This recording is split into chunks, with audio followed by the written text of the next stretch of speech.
Okay, I think we're just about ready to go. Let's check. That's turned off, that's turned off, that's turned off, that's turned on, and that's turned on now, because I forgot to do that. So yes, I think we're just about ready to go. Let me just pop this out so that I can read it, and I think we're good.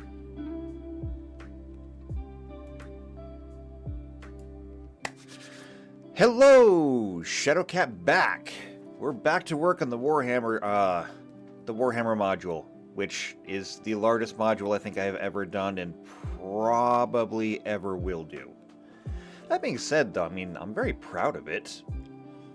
I think we're going to have to go back and redo a couple of things because I think that when I did the Astartes in the beginning, I didn't do enough. Same thing with the Imperium. I mean, when I went to the Imperium, I made lasguns. So it's like, okay, great. So we got lasguns. They're just laser rifles. Job done, right? Hey, you know what? Job's really not done with the Imperium, because they have more than just lasguns. They have plasma pistols, which, I mean, technically already have stats for plasma pistols, but they have, las cannons and melta-bombs and stuff like that. So we could do more with them, and, we went through and made an Astartes, but we never made, their weapons. We didn't do bolters, which, I mean, are kind of important. Bolters, very important. We didn't do any of their chain weapons. We didn't do any of their power weapons. But we do have the abilities for these things now, especially after doing the Eldar. We know what chain weapons do. We know what power weapons do now. We know what force weapons do now. So when we get back to that, it won't take that long. However, doing the paths for the Eldar has kind of pointed to me that we might actually have to go back and do the chapters for the Astartes, because every Astartes chapter does do something different. And so we may have to do something to kind of reflect that. I mean, Ultramarines are not the same as Salamanders, are not the same as Space Wolves, are not the same as the Iron Hands. So we may have to do that in the future. Long-term goal, though. I mean, we got to get through this first. So, without further ado, let's start with chat, because there's people in the chat this morning. First off, JP is here, and the only response I have for JP is hooka booga booga. I think we're speaking the same language. I could be wrong. My accent might be off, it might be a different dialect. And Blizz is in the chat too. Hello Blizz, good to see you too. Let's go ahead and get things going. So we're going to need to have our spreadsheet. We will need to have our browser, which is not working now.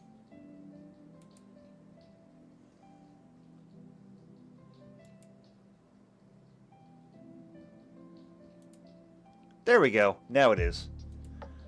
I literally just had you working. How is it you broke in 5 minutes? I didn't even do anything to you. How did you manage to break in less than 5 minutes?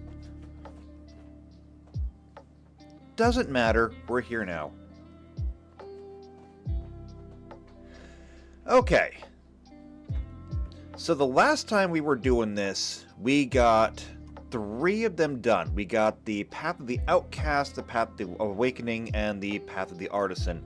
And I have been cheating with these, because I have been using the themes from Starfinder to kind of guide my way on them. Although, to be fair, number one, I don't think I could do it much better myself, even if I did do it, by hand. And it's been convenient. So, I don't know how the rest of these are going to go. We did trim a few out, so we only have 1, 2, 3, 4, 5, 6, 7 left. Probably a bit too optimistic to think we're going to get through all of them, but if we can get through most of them, I think it'll be good. So, let's go ahead and start. I'm going to go ahead and format Painter.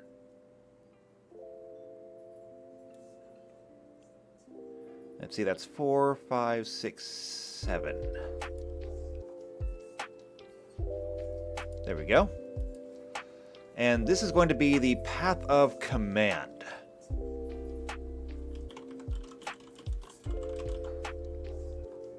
And currently, I don't know what's going in here, so we're just going to have to look at it. We'll copy that down, because we're going to need it, and see what we can do.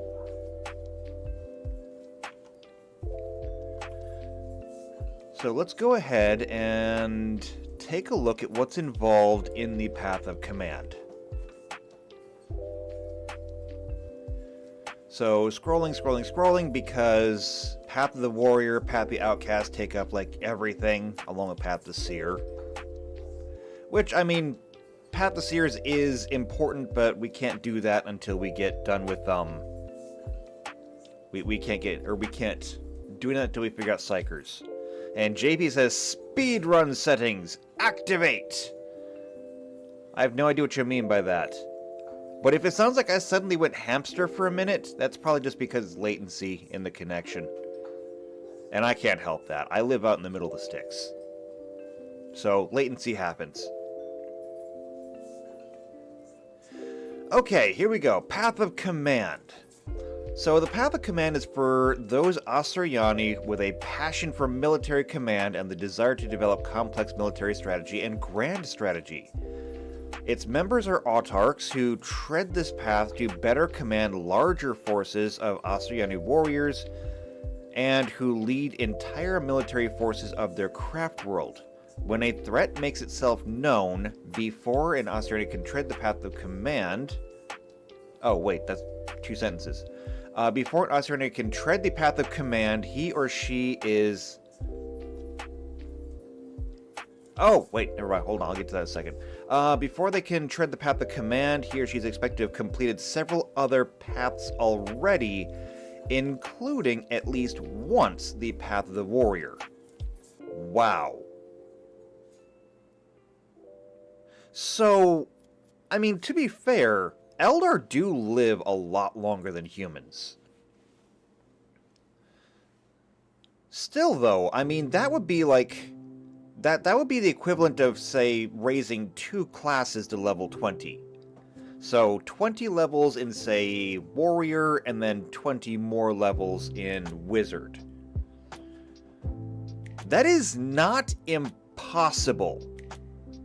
But that is such a feat that if you were to actually try it in-game, number one, you would either have to be adventuring, like, non-stop. Like, you see more of the inside of a dungeon than you see the sun. Or, like, you would have to be playing a character for so long that you actually have to start keeping track of years and keeping track of your character's age. It's one of those little details that most people do not really pay attention to when they're working on their characters, because if we come back here and we look at your characters, so I think it'd be under alignment and description. Yeah, here we go. So age, something that most people never pay attention to. They'll usually pick just like a random age, but this is actually kind of important because here's races, here's, adulthood, ages where you would expect to become an adventurer, but here's aging effects. So, as your character gets older, obviously everybody dies at some point, but for a human, humans reach adulthood at like 15 years old. That's when you're more or less expected that you're going to be on your own now. Okay? We come down here to a human. Where is it? There it is. Middle age is considered to be about 35 years old, and at middle age, you're taking a -1 to all of your physical stats and a +1 to all of your soft stats. When you become old, that increases to a -2. When you become venerable, it becomes a -3, although you're still only getting a +1 to your soft stats.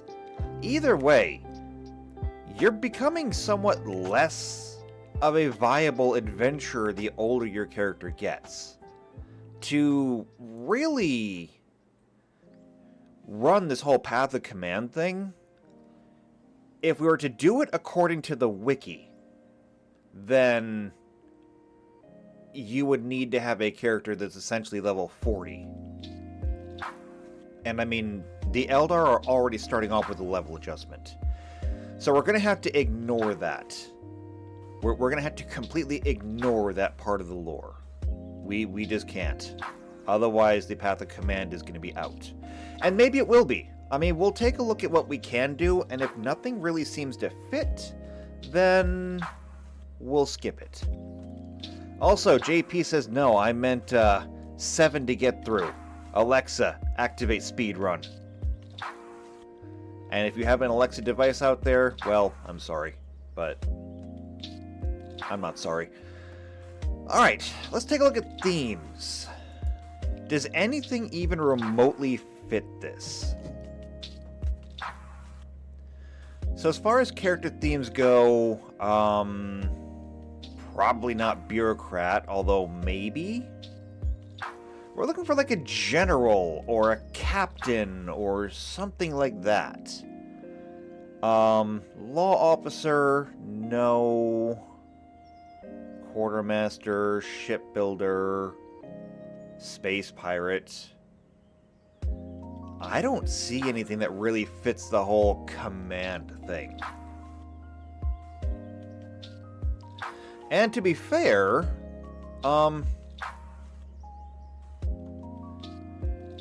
like the one... Actually, how do we even do this?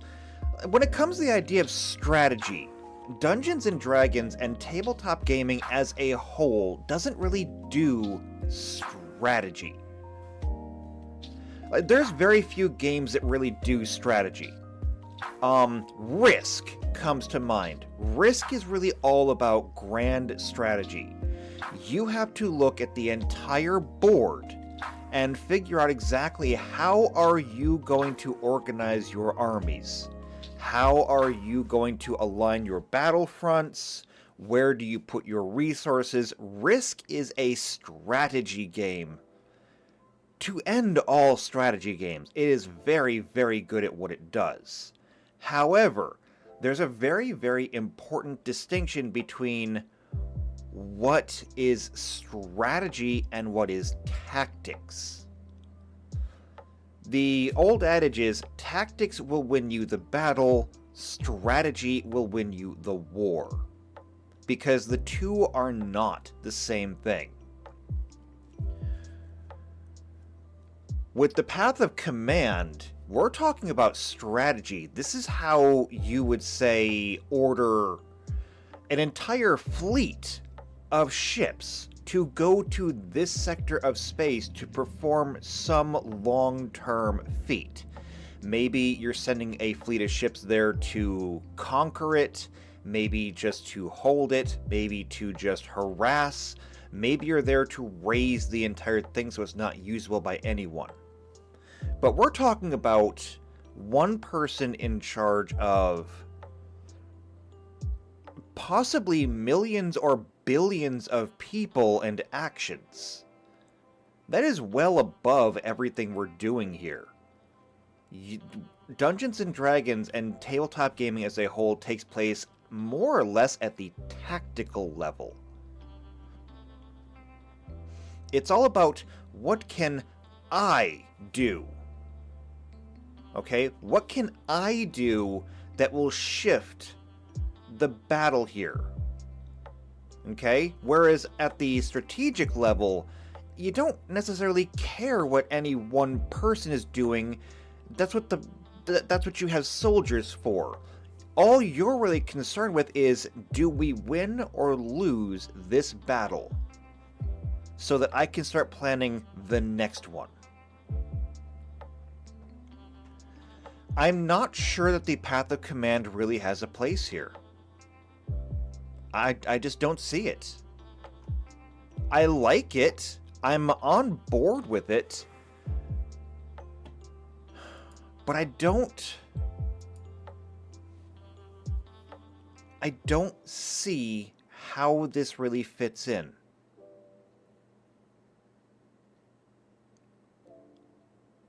I think I'm going to put this one on the back burner for a bit. Okay? I think we're going to skip it for now. I don't know if I'm going to skip it entirely, but I don't have an answer right now.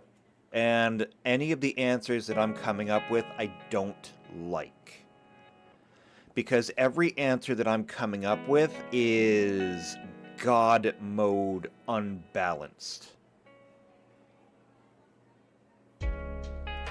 And that is to say, I'm thinking of a path that would literally change the path of plot events. And that's just not something that we can do. So, no, command is going to have to wait. Alright, so we'll try something different. Why don't we go with the path of the dreamer instead? And we'll see what that does and what we can do with it. So the path of damnation, we've already explained. This is the path of the Drukhari, and so it's out.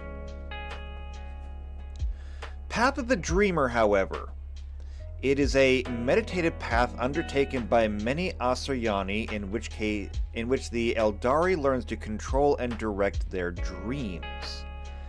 An Asuryani dreamer can stay entranced within their own directed dreamscapes for solar days at a time. During these dreams... Can we stop for a second? Solar days at a time. Do you know what a solar day is? A solar day is the amount of time it takes your star to turn once.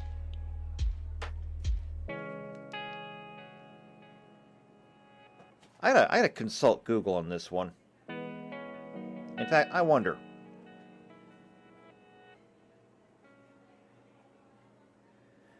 How long does it take the sun to rotate once? About 27 days. According to NASA, the sun rotates on its axis once in about 27 days. This rotation was first detected by observing the motion of sunspots.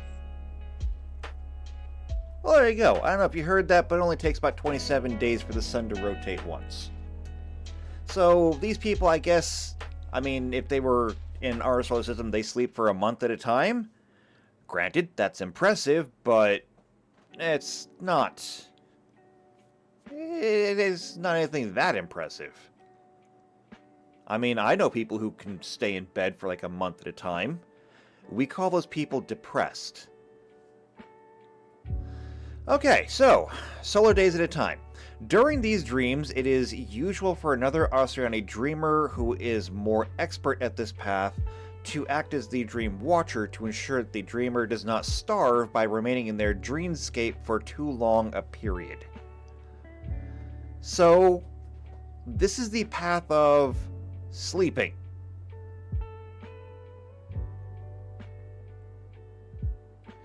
Okay, I don't know that we have anything for that. I mean, what bonuses do you get while you're dreaming? I don't even know.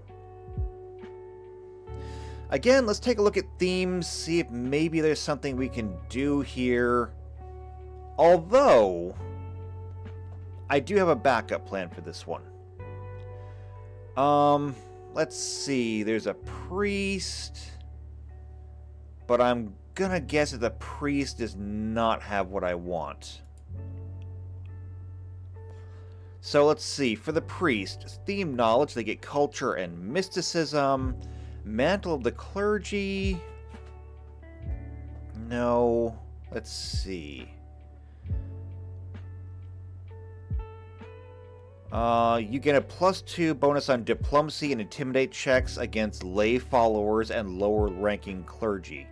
That's not helpful. No, that's not helpful at all. Space Pirates, Storm Runner, Tempered Pilgrim. No, I don't like any of these. I have a backup plan though. We're gonna go back to Pathfinder.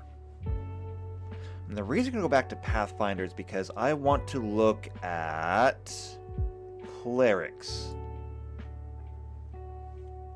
And the reason I want to look at clerics is because when you roll a cleric, one of the first things you have to pick is you have to pick a god. Because all clerics and all paladins serve a god.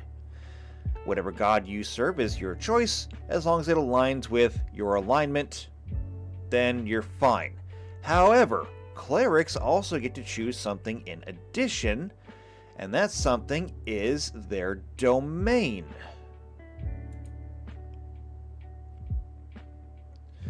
Cleric domains offer them all kinds of benefits. Now, this is basically the same thing as a wizard choosing their school, or a sorcerer choosing their bloodline. So you're going to get all kinds of stuff. In this case, I'll get to that in a second.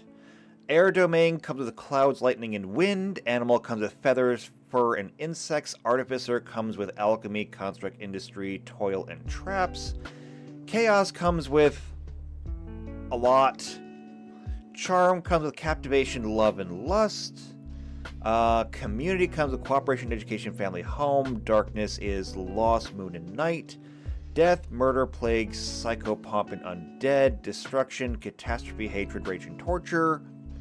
Earth is caves, metal, petrification, radiation. Erosion is its own domain. Evil has a bunch. Fire has arson, ash, and smoke. None of these have anything that looks particularly useful to us. So we may have to go third party on this one. Also, I see Tux is in the chat. Hello, Tux. I salute you too. Okay, so scroll back up here. Under third party, under Four Winds Fantasy Gaming, they have a dream domain. Let's take a look. So, the deity is the deity of dreams and any related portfolios. Granted powers. Your dreams provide you with visions of future events, giving you and your companions an advantage in avoiding danger, allowing you to communicate with others. So, first off, at level 1, you get dodging danger. Your sense of future events allows you and your companions to dodge attacks, spells, and breath weapons. Twice per day, you or a companion you designate will gain a +5 to AC or reflex save for 1 round. The bonus can be applied to 2 different individuals once or to 1 individual twice. However, I'm going to assume that it does not stack, because that's usually how these things go. At level 8, you may enter a dream state once per night. In this dream state, you can visit the dreams of any other creature on the same plane of existence, with the same chances of success as if you had cast the spell Scrying. If you are successful, you can communicate with the person whose dreams you are visiting. Well, Eldar are psychic, and so this actually kind of tracks. Then, for domain spells, they get Obscuring Mist, which is just if it makes a cloud. Pleasant Dreams. What does that do? So, touch, 1 living creature, or 24 hours. The touch creature is protected from influenced dreams, whether of mundane or magical origin. Pleasant Dreams prevents the effects of Dreamwalker, Night Terrors, Nightmare, the dream haunting of a night hag, or similar sleep disturbances. The spell also protects the target creature from naturally occurring nightmares. Okay, not as useful. What about this one, Premonition? Okay, so Premonition says...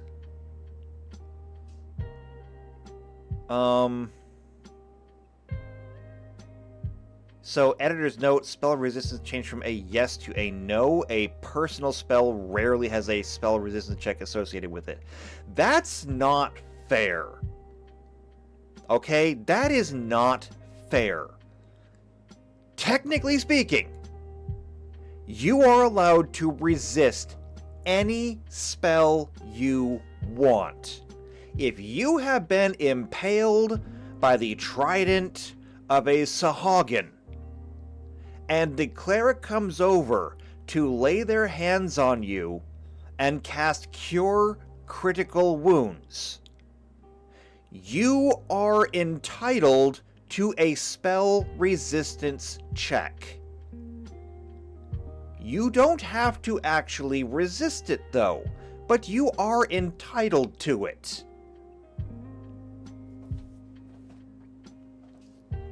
This is just wrong. Anyway, you are able to see a split second into the future, just enough to see something coming for you before it hits. The spell's duration, or for the spell's duration, you do not lose your dexterity bonus to AC while flat-footed, you cannot be surprised, and you do not provoke attacks of opportunity. You also gain a +2 bonus to reflex saves and dexterity checks. I like that. So we can definitely use Premonition. Sending. You contact a particular creature in which you are familiar with and send a short message of 25 words or less. The subject recognizes you as if it knows you. It can answer in a like manner immediately. A creature with an intelligence score as low as 1 can understand the sending, though the subject's ability to react is limited as normal by its intelligence. Even if the sending is received, the subject is not obligated to act upon it. It's not Gios. Let's see. If the creature's not in the same plane, there's a 5% chance the sending does not arrive. So, roll a d20. On a 1, it fails. Not as useful. Commune, Windwalk, Ethereal Jaunt, Dreamwalker, Astral Projection. These are things that we might actually be able to use. Like, Astral Projection would be weird, but it would allow you to, like, project an astral self made of psychic energy. Oh, there's also the Dream Spun Bloodline. Well, take a look at that. So, by freeing your spirit from your physical body, it allows you to project an astral body into another plane altogether. You can bring the astral forms of other willing creatures with you, provided these subjects are linked in a circle with you at the time of casting. These fellow travelers are dependent on you and must accompany you at all times. If something happens to you during your journey, your companions are stranded wherever you left them. You project yourself onto the astral plane, leaving your physical body behind in the material plane in a state of suspended animation. I mean, this could be useful, although there is no astral plane in Warhammer 40k, there is only the warp. So, you'd be projecting yourself into the warp. I'm not entirely certain that's something that you would want to do.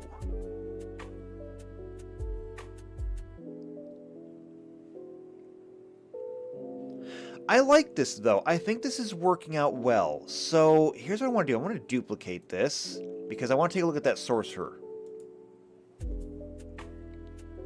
So, Sorcerer Bloodlines. And they called it the Dream Spun. There it is. Okay, so your family's a long line of dreamers who dream not as ordinary mortals do, but rather as those who reach through and touch the supernatural or supernal realm of dreams. Okay, so class skill, they get Sense Motive. As a bonus spell, they get Sleep Augury, Deep Slumber, Divination, Dream, Shadow Walk, Vision. Let's see. Your Bloodline Arcana. Whenever you target a creature with a spell, you gain an insight bonus equal to half the spell's level for 1 round to your AC and saving throws against any attacks made by that creature. And for bloodline powers, you get Lullaby at the first level, Combat Precognition, Dream Shaper at the 9th level, Eye of Somnus at the 15th level, Solipsism at the 20th level. You can drift into the dream world, fading from the world around you. You can become incorporeal for 1 minute per sorcerer level. You gain the incorporeal subtype, and you take only half damage from corporeal magic attacks. You take no damage from non-magical weapons and objects. I can use this, I believe. So, I mean, the funny thing here is, things like solipsism really do seem like they don't fit in 40k until you realize two things. Number one is Clark's third law, and this is something that I was lamenting the other day when I was working on the Star Trek game, which, by the way, we have a Star Trek game going. Okay? We're playing our Star Trek module, the first module we did, we're playing that in Starfinder, and we're doing that right now.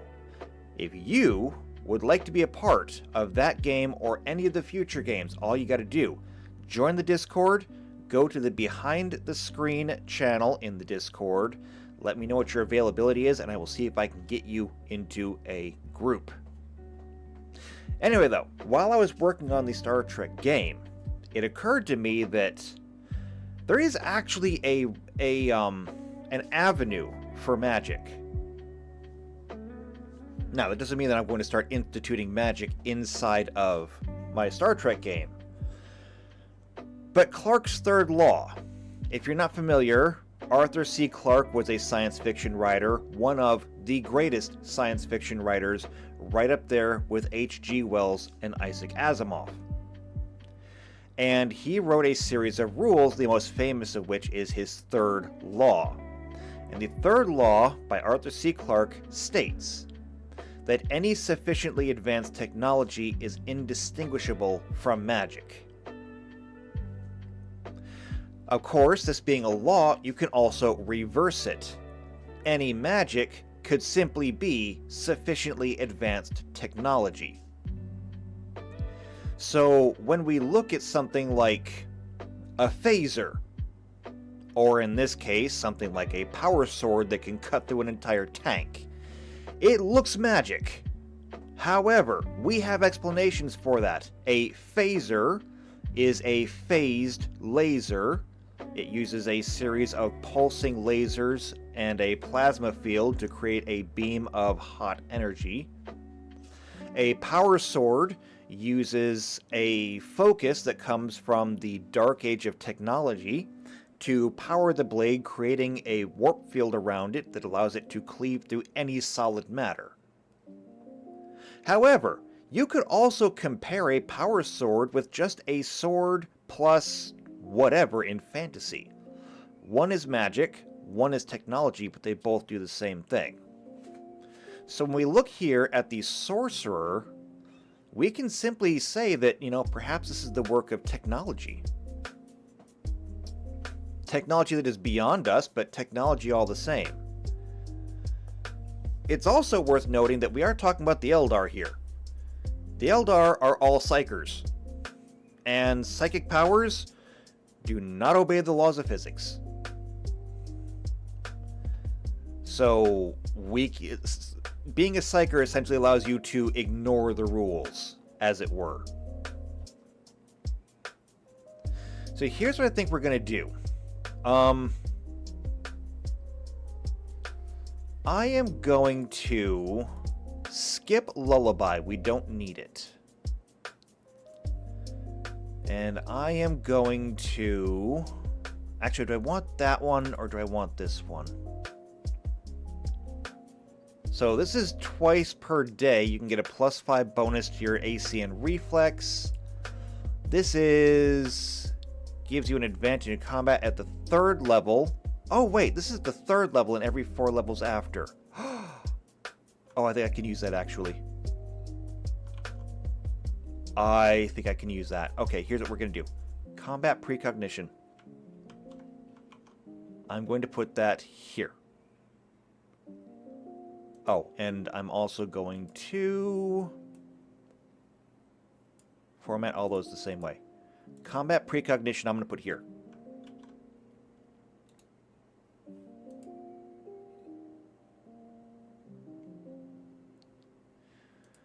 I'll fix that in a second. For the dream domain, I'm going to go ahead and put dodging danger in.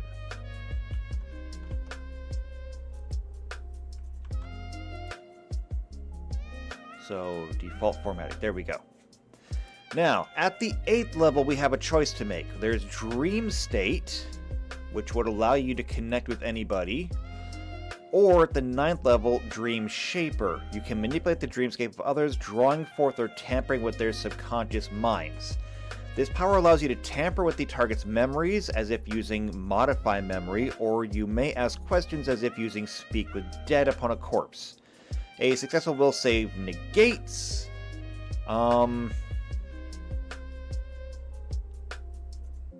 Yeah, so then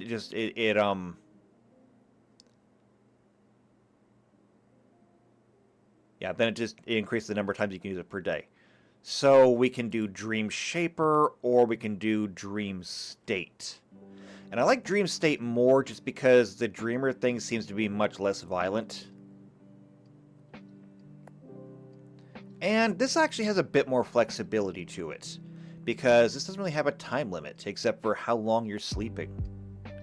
And let's face it, any of us who have ever slept before, which I'm going to assume is at least most of us, anybody who's ever had a dream before, which I assume will be most of us, knows that while you're sleeping, while you're dreaming, time doesn't work. So we're going to put this here. Now, at level 12,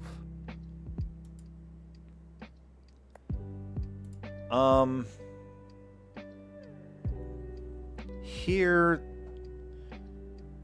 this is level 15, the Eye of Somnus. You can project your consciousness as if using Arcane Eye. In addition, at any point you can cast the Arcane Eye to become visible, or cause the Arcane Eye to become visible. The eye can no longer be moved, but it acts as a symbol of sleep to all who see it. Maybe not. That might be a bit much. So, what about this? I'm going to duplicate this again so I can go backwards.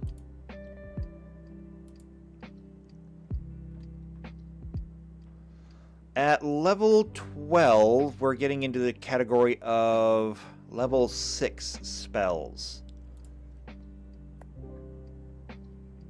So, 6th level spell.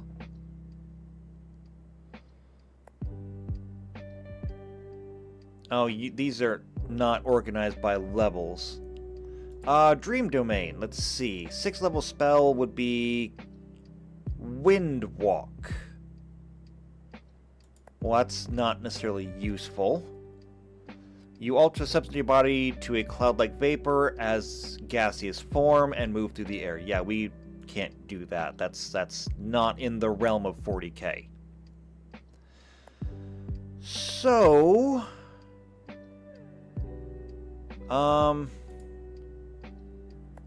we have the option of either Dream or Shadow Walk then. With Shadow Walk, we must be in an area of dim light. You and a creature you touch are then transported along a coiling path of shadow stuff to the edge of the material plane where it borders the plane of shadow. This effect is largely illusory, but the path is quasi-real. You can take more than one creature along with you, subject to your level limit, but they all must be touching. In the region of shadow, you move at a rate of 50 miles per hour, moving normally on the borders of the shadow plane, but much more rapidly relative to the material plane. It's basically the nether. Thus, you can use spell to travel rapidly by stepping onto the plane of shadow, moving the desired distance, and then stepping back into the material plane. This is... God, I'm torn on this one. Let me know what you think of this in the chat, because this says you touch the plane of shadow. However, we can simply replace the plane of shadow with the warp, and this would not be unprecedented. So when we come back over here to the Paths of the Warrior, who was it? The Warp Spiders? I think it's the Warp Spiders who actually can disappear into the warp and then come back out. At least I believe it was them. Yeah, I think the Striking Scorpions are just naturally good at doing that. But Warp Spiders literally blink in and then blink out. The reason we didn't give them that is because the Warp Spiders rely on their armor. Their armor has a tiny little warp generator in it that allows them to blink out and blink in. The Path of the Dreamer, however, could allow them to do that as a thing.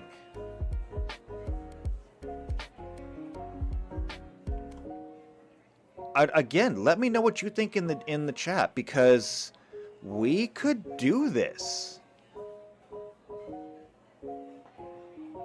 I mean, you're already going to want to be a Psyker to be Path of the Dreamer anyway. Being a Psyker would allow you to better navigate the warp.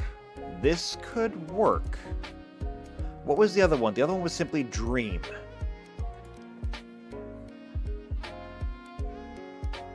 And so under Dream, you or a messenger you touch send a message to others in the form of a dream. At the beginning of the spell, you must name the recipient or identify him or her by some title that leaves no doubt as to identity. The messenger then enters a trance and appears in the intended recipient's dream, delivers a message. I don't see a reason to give this, because we already have something similar in Dream State. So at the beginning of the 8th level, you may enter Dream State once per night, and you can visit the dreams of others. I don't see a reason to duplicate this. So I'm really leaning on that whole Shadow Walk thing. And nobody in the chat seems to have any feelings on it, so I'm inclined to do it.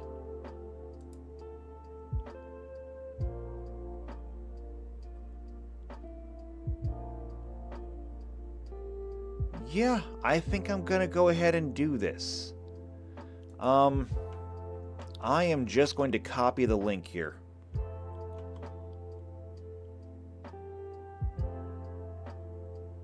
And can I make that into a link?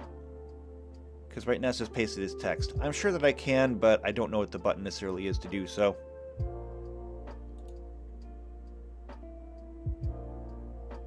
Do I have to format it? I don't know. Doesn't matter. It's in there now. So they're going to get Shadow Walk.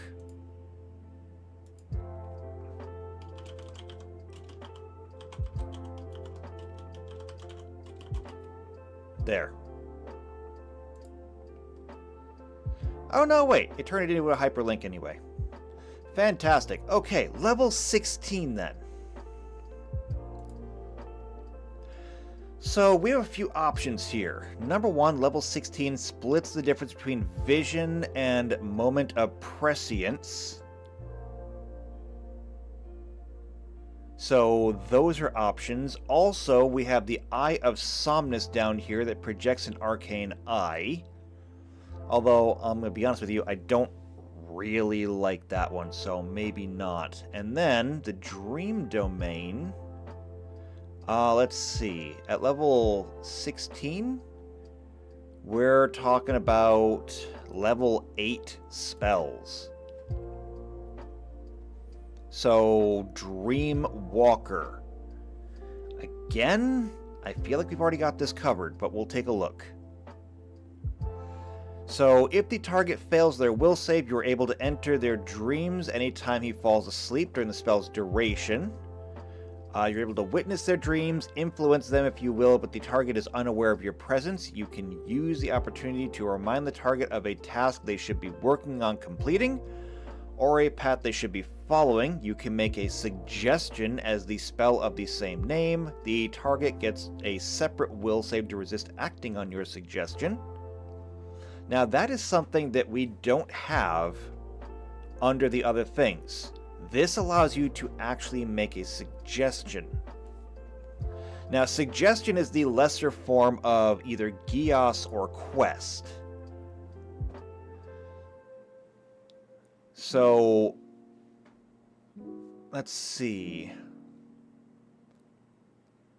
Asking a creature to do something obviously harmful negates it. The suggested course of activity can continue for the entire duration. If the suggested activity can be completed in a shorter time, the spell ends when they finish. You can instead specify conditions that will trigger a special activity during the duration. If it's not met before the spell expires, then the activity is not performed. Actually, they don't really give you any kind of penalty for not doing it. They just say that they want to.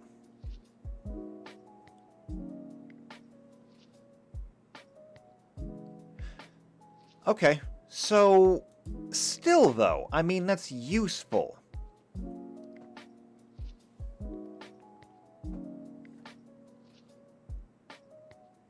I mean, that's actually really useful, so maybe we can do that. Over here, there is vision. So, vision, this spell functions as legend lore, except that it works more quickly and produces some strain on you. You pose a question about some person, place, or object, and then cast the spell. If the person or object is at hand, or if you're in a place in question, you receive a vision about it by succeeding a caster level check. If only detailed information on the person is known, the DC is 25. If information gained is incomplete. If only rumors are known, the DC is 30, and the information gained is vague. After the spell is complete, you are fatigued. Okay, gotcha. I think I understand. So, it allows you to essentially learn everything about a place, and the amount of information you get is balanced against what everybody knows about it. So, if you did vision about, like, say, Washington, D.C., you would get detailed information because everyone knows where Washington, D.C. is.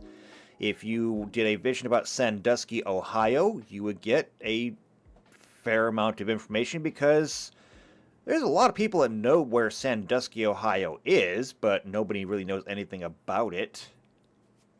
And if I asked you about, say, Posen, Michigan, well, let's face it, nobody knows where Posen is. The only people who know where Posen is are the people that live in Posen.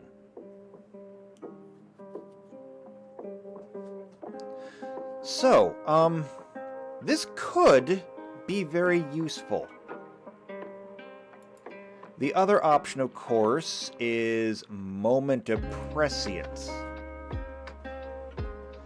This gives you a sixth sense. Once during its duration, you may choose to use its effect. The spell gives you an insight bonus equal to your caster level. On any single attack roll, combat maneuver check, opposed ability, or skill check, saving throw. Alternatively, you can apply the insight bonus to your AC against a single attack, even if you're flat-footed. Activating the effect doesn't take an action. You can even activate it on another character's turn. You can choose to use it before you make the roll. Oh, you must choose to use it before you make the roll you choose to modify. And you can't have more than one active on you at the same time. Oh, and JP says Sandusky has Cedar Point. It's like, yes, but how many people know Cedar Point? Like, lots of people know about Universal. Lots of people know about Six Flags. Not as many people know about Cedar Point. There's a lot of people that know it, but not nearly as many. And some people in the stream may not have even realized what Cedar Point was until I compared it to either Universal or Six Flags. So, see what I'm doing? I'm actually helping. I just lowered the DC of casting vision on Sandusky, Ohio. I'm doing my part. Are you?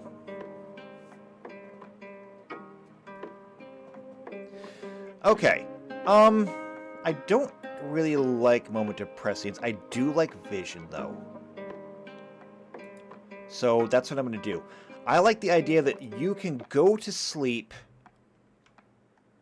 and you can basically dream of wherever it is that you want to. And at level 16, I think that's well earned.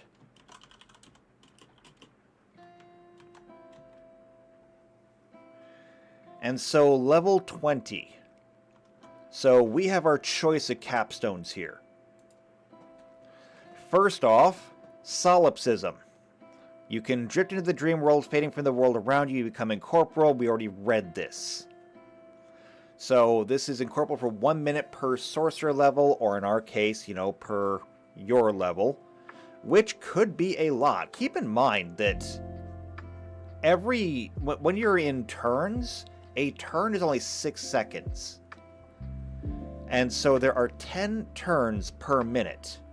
So when a spell says, well, any ability says like 1 minute per level, that means that for this 20th level sorcerer, that is 20 minutes times 10 turns per minute is 200 turns. This sorcerer here, this Dreamwalker sorcerer, or excuse me, Dreamspun sorcerer, can literally just nope out of a fight. And they're just like, you know what? I'm out. Solipsism. Gone. And you can do nothing about it. I mean, unless you have magic or magical weapons, but that's beside the point.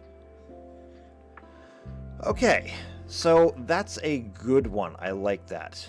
Alternately, there's astral projection up here, and under Dreamwalker, or no, not Dreamwalker, under the Dream Domain, also astral projection. Again, I have concerns, because this would essentially allow you to project your psychic form into the warp. I'm struggling to find a reason why you would want to. Because if you're... In Pathfinder, they call it your astral form. In Warhammer 40k, it would essentially be your psychic essence. Okay? So we're taking your psychic imprint and projecting that into the warp. Which is like the worst. Because there are so many things in the warp that literally want to chew on your psychic form and then floss with your soul. I mean, that is specifically why Eldar have spirit stones. It's because she who thirsts is waiting there for every single Eldar. As soon as you die, she has like the world's longest straw and she just wants to go... There's another one. So projecting yourself into the warp seems like a really, really bad idea. On the flip side, however, Warhammer 40k is actually filled with really bad ideas, and so maybe giving you the option is not a bad thing. So if we've already given them the ability to travel through the warp, so you can like dip into the warp and then dip back. Okay, that's Shadow Walk, or in our case, going to be Warp Walk. If you can already touch the warp using Shadow Walk, maybe giving astral projection is not the worst idea. I can't believe I'm going to do this. This is such a bad idea. But I'm going to do it anyway.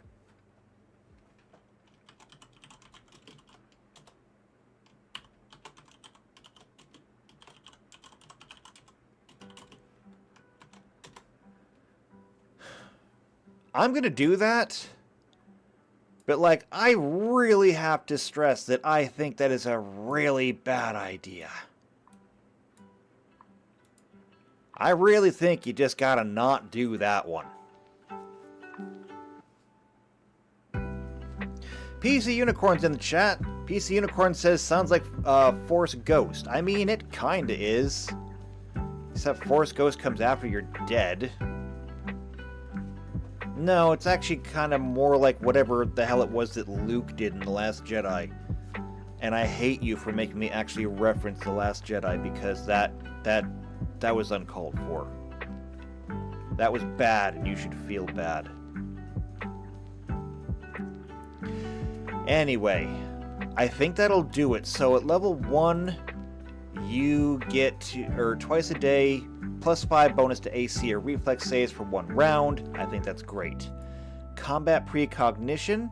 This is a growing bonus, so at the 3rd level and every 4 levels thereafter, you get a +1 insight bonus on your initiative checks, which we haven't played a whole lot with initiative yet in the Star Trek game, but we will.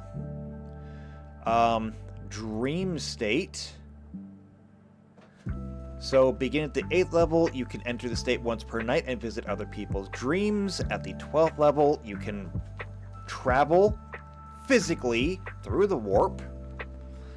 Vision allows you to actually gain information about anything, and then astral projection allows you to, not physically, but psychically enter the warp. I would not do that. But hey, if you walk the path of the dreamer, that choice is yours. I cannot see this being a popular option, but you know what? I'm not my players. Sometimes my players do things that I find unexpected. Like throwing chairs. Because that happened too. Okay. Path of the Dreamer. We can check that off. Took far longer than it really should have, but it's okay. Path of Grief is next.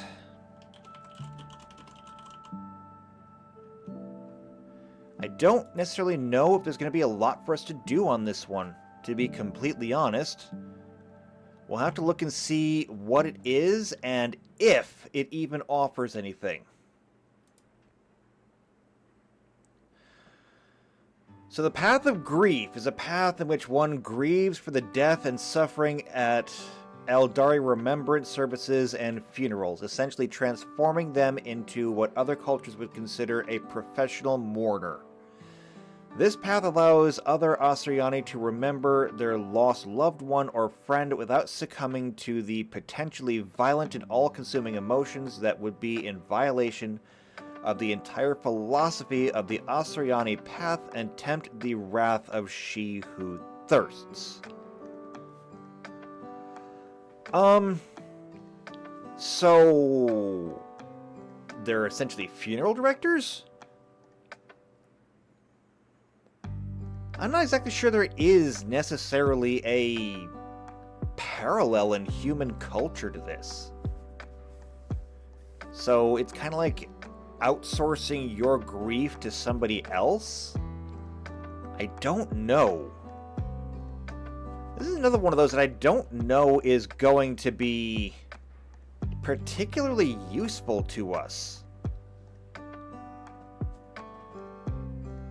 Let's take a look at character themes, and maybe something in here will give us something to go on. Ace Pilot, Bounty Hunter, Death Touched. Oh, hey, look at this, Dream Prophet. I can't believe we missed this. Theme knowledge. You get mysticism and a bonus to mysticism. Okay. Flash of prescience. When you fully open yourself up to psychic resonance around you, especially in the split second when your life is on the line, time seems to come to a halt. In these fleeting moments, you can sense reverberations of actions you have not yet taken. Once per day as standard action, you can cast Augury as a spell-like ability that you can only see 1 minute into the future. This functions in all other ways like Augury. If we take a look at that, the chance of successfully receiving a meaningful reply is 75%. Oh, this also takes a resolve point to cast. So you either get Wheel if it'll be good results, Woe for bad results, Wheel and Woe for both. If the Augury isn't successful, you get nothing. And this basically what this does, okay, despite the rather confusing language, what this is when you cast the spell, it allows you to essentially stop the game and ask the DM, I want to take these actions. And this is because divination is literally meant to fight the dungeon master themselves. This allows you to force the dungeon master to tell you either are you doing the right thing or the wrong thing. This is why DMs in general hate divination. And so this will allow you to just say, hey, if I do this, is this going to hurt me or is this going to help me? Dreams of the future, they allow you to gain a bit of an edge. Each day after you wake from an 8-hour rest, choose ability checks, saving throws, or skill checks. Twice per day you can re-roll that type of roll you chose. And then at the 18th level, Reverie. Up to twice per day, your dream or use your dreams of the future ability. If you re-roll, or if your re-roll is unsuccessful, you can spend some time reflecting on the feeling and sometimes unreliable nature of dreams and prophecy. That's basically 10 minutes, and you regain a resolve point. I think that we did better on ours. I think our current dreamer is better than that. So we're not going to do that. Interesting to know that it was there, though. Let's see. We still need to do the whole grief thing. So, roboticist, scholar, sensate, street rat, tempered pilgrim. So, tempered pilgrims get culture, compelling influence. They understand a variety of social cues, quick take advantage of them when you interact with others. When you exceed the DC of a diplomacy check by 5 or more, you need only spend 1 extra minute interacting with the creature to improve its attitude by 1 additional category. In addition, you worsen the creature's attitude only if you fail the diplomacy check to improve its attitude by 10 or more. Breadth of knowledge, you can always take 10 on skill checks to recall knowledge. This is not helpful. It's really not. Oh, and PC Unicorn says, "This is IKEA!" And they throw a nice Fluberwachsen. I have no idea if that's an actual chair. I don't speak Swedish. Nobody speaks Swedish. Come on. I'm pretty sure that Sweden is just a government conspiracy. And IKEA? IKEA is the center of propaganda. And if YouTube labels this channel a conspiracy theory channel for that, then F you. Okay, so, I do not see anything in here about, like, a Death Seeker or anything like that. And I really don't know what else to do with it. Like, death is not uncommon, and if we come back to, say, the cleric, There is a death domain, but when we look at the death domain, we are looking at murder, plague, psychopomp, which is creatures of the negative energy plane, and the undead. That is so totally not what we're dealing with here. And when we look at even just the death domain as a whole, they get bleeding touch, so as a melee attack, you cause a creature to take 1d6 points of damage per round. So, no. Also, Death's Embrace. At the 8th level, you heal damage instead of taking damage channeled from negative energy. Again, not useful. Even their spells cause fear? No, they remove fear. Death Knell? No, because we're talking about people already dead. Animate dead? No, we're not doing zombies. I feel like the Path of Grief just doesn't really fit. So I think what we're going to do is we're going to put the Path of Grief aside, kind of like what we did with the Path of Command. Because unless I can find a way to make this work, I don't see this having a place. So I'm just going to color them yellow. Those are a maybe. Path of the Healer is one that we left in, though. Path of the Healer is one that we left in, even though it should have been removed, because Path of the Healer is going to be awesome. So, Path of the Healer. Now, this one only exists on here? Yes, and it is not on here. This one skips the Path of Grief and goes straight to the Path of the Mariner. So, it does not say a whole lot about it. It says, Path of the Healer is pursued by those who find spiritual satisfaction in bringing living things back to full wellness. Astronaut healers include all physicians, surgeons, and what humans might consider biomedical researchers.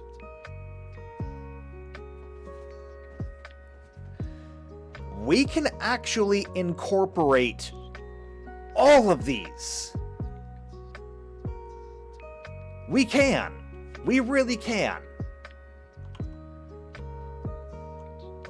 So when we go back to character themes, there is actually one thing up here that will work for us. And that is the biotechnician. So biotechnicians are exactly what you would think they are. For theme knowledge, they understand biotech augmentations and keep up to date on current research in the field, whether because you work to develop such technologies or you are the beneficiary of biotech augmentations, or most likely both. Now keep in mind, this is Warhammer 40k. Bio-augmentation is nothing new. As a matter of fact, the Imperium of Man runs on it.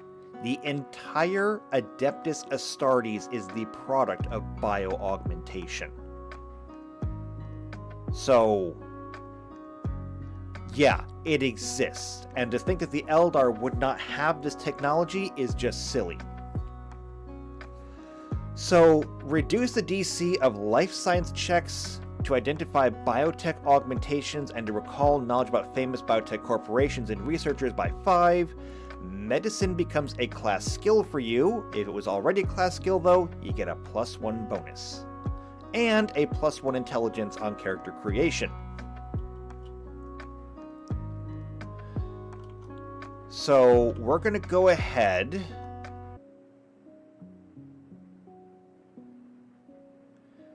You know, I've been giving +1 for every 2 levels to all of these in general. But I could undo that and just say biotechnician theme knowledge. So I'm going to go with Path of Healer, and this is incompatible with biotechnician. Did I spell that wrong? I don't think I spelled that wrong. It's not a common word. Okay, first level. It's going to be theme, knowledge, biotechnician. Fourth level will be industry connections. So you forge and maintain numbers of significant players, or with significant players in the biotech industry, scoring yourself favors and preferred treatment. As long as you're able to connect or contact your connections in the industry, you gain a plus 10% discount on typical list price for biotech augmentations installed in you. So, industry connections. At level 12, you become a test subject. Thanks to enthusiasm, your biotech gear, and constant tinkering with your DNA, you can adapt experimental cutting-edge augmentations into your body beyond what most people can support. You can install one additional piece of biotech augmentation than the typical member of your race. For example, a human could have both a dragon gland and a Wildwise implant, even though they both occupy the throat system. So at level 12, test subject. And then at level 20, adaptive biotech. You've learned to leverage your biotech augmentations in ways your creators hardly envisioned. Up to twice per day standard action, you can deactivate a piece of biotech implant in your body, except for a prosthetic limb, rendering it inert until your next 8-hour rest, and you regain 1 resolve point. So, adaptive biotech. Now, that's great and all, but now we need to fill some things in. And here, because this is all biotech related, now I want to get into the medicine related stuff. So let's go to feats. And in particular, I want to look at prerequisites and anything that works in medicine.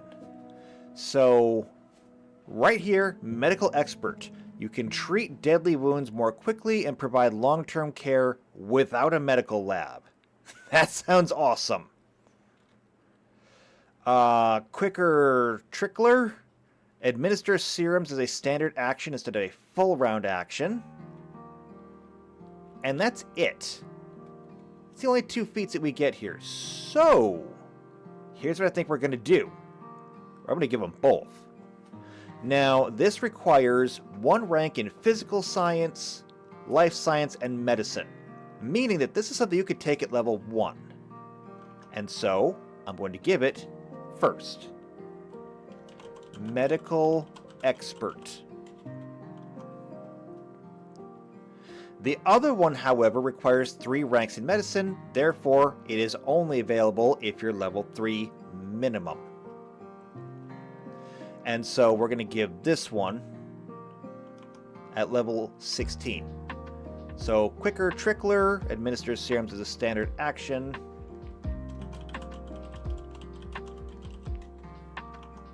Now, this could be any number of serums, because when we go to drugs, medicinal serums, and poisons, where's my serums? Here we go, serums. Polymorphic serums, rad-out serums, regeneration serums. I mean, all kinds of stuff here. The polymorphic serums. So, those unfamiliar with polymorphic serums often believe the churning neon green liquid to be toxic or radioactive at first glance. When created, each polymorphic serum is designed for a specific polymorphed form as described in the polymorph spell of the serum's level. All decisions regarding this polymorph form, whether it is generic or specified, are determined when the serum is created. If you are an unwilling subject, though, you can attempt a fortitude save. That is DC 10 plus 1 times the item's level minus a half. If you fail, you can still dismiss the effect as normal for the polymorph spell.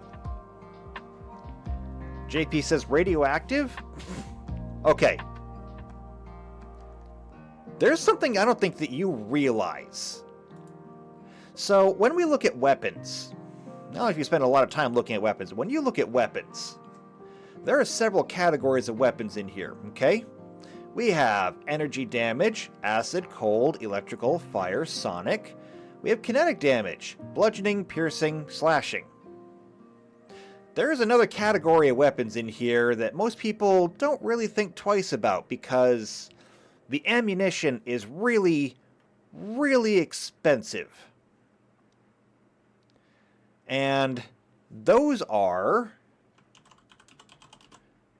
injector weapons. Here we have a syringe stick. It's basically a spear with a needle on the end of it. Or no, wait, that's the spear. The syringe stick is one-handed. But here's a needler. That's still a melee weapon. Oh, hold on. I want to go back. Capture pole. No, it's two-handed weapons. Ah, here we go. Now we're into ranged weapons. So, these are small arms. A cost eject. A cost eject has a range of 30 feet. And what this does is you load in your serum. It gives you 20 charges. And when you shoot somebody with this thing, it forces them to make a save versus whatever you put into it. The weapon or its ammunition can be filled with a drug, an injury poison, or a medicinal compound. So, on a successful attack with the weapon, either the first attack if it's a melee weapon, or an attack with the relevant piece of ammunition if it's a ranged weapon, the weapon automatically injects the target with the substance. Now, we are going to get into war crime territory to the likes of which we have not seen since, I don't know, World War II? See, you can load anything that you want into this thing. There are many decent poisons that you can put in here. Amberly, Biocide, Deathblade, Green Lotus Extract. I think there's a Black Lotus Extract. There is a Black Lotus Extract. That is so expensive, it will cost you an entire magic card to put that in there. Okay? However, you can put any medicine or drug in it. Would you like a gun that you can shoot your friends with? You can load it with medicine. Sure, why not? Or, you could technically load your gun with drugs and shoot people with drugs. Drugs that could potentially addict them as well. Because, by the way, Starfinder has addiction rules. So, you could load this thing up with, I don't know, heroin, and just tag. And suddenly, now they are high and possibly addicted to heroin. Or whatever you want to put in here. Let's see. This is actually really bad, so I'm going to look at the Archive of Nethys. Equipment. Technological. Where would it be? Other items? Ah, here we go. Medicinals.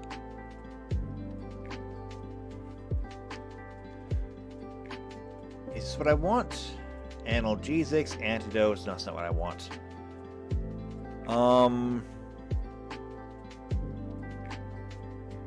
Where would it be? Other items? No, it's where we were before. Special materials? No, that's not it either.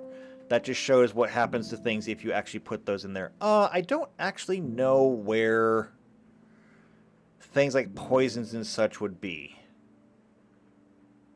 I thought it would be here under equipment, but I'm just not seeing it.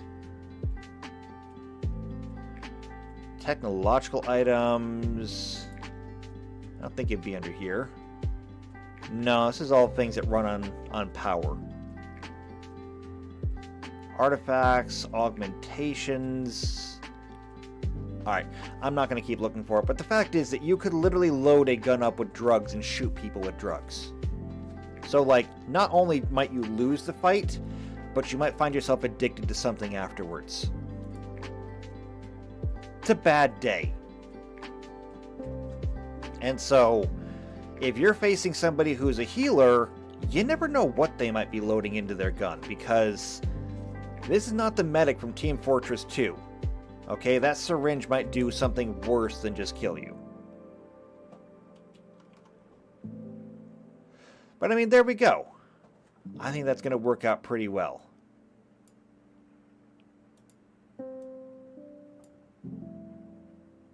So I'm going to format painter, make the next block.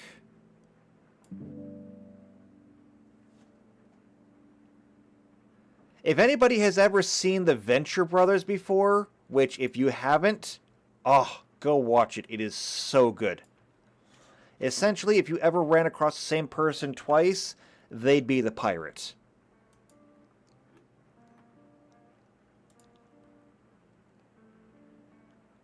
Speaking of pirates, though, the Path of the Mariner. I have no idea if this is going to be even remotely useful for us, but we're going to do it anyway.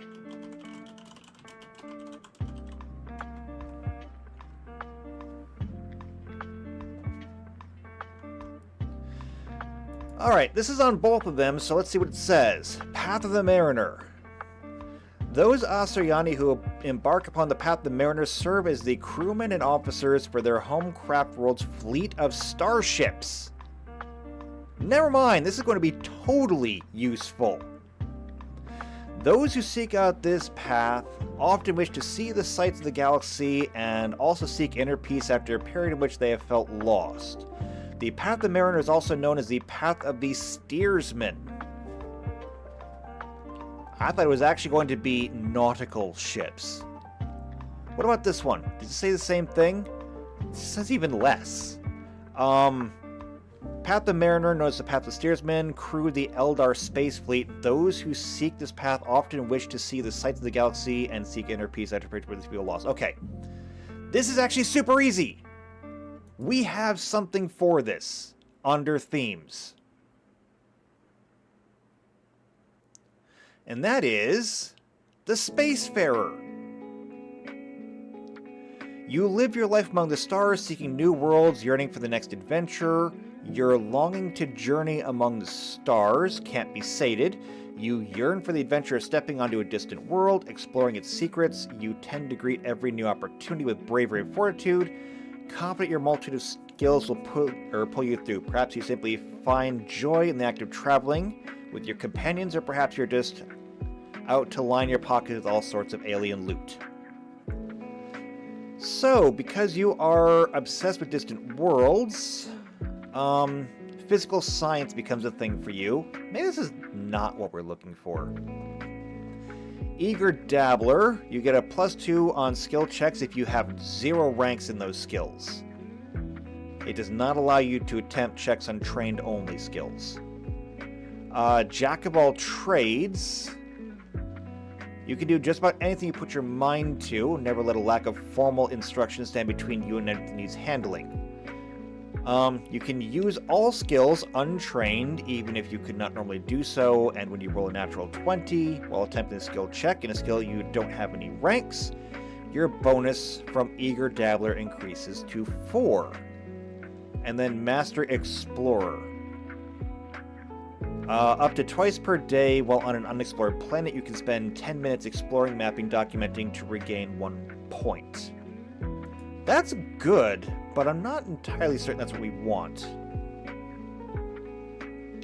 I mean, it's good. Don't get me wrong, it's good.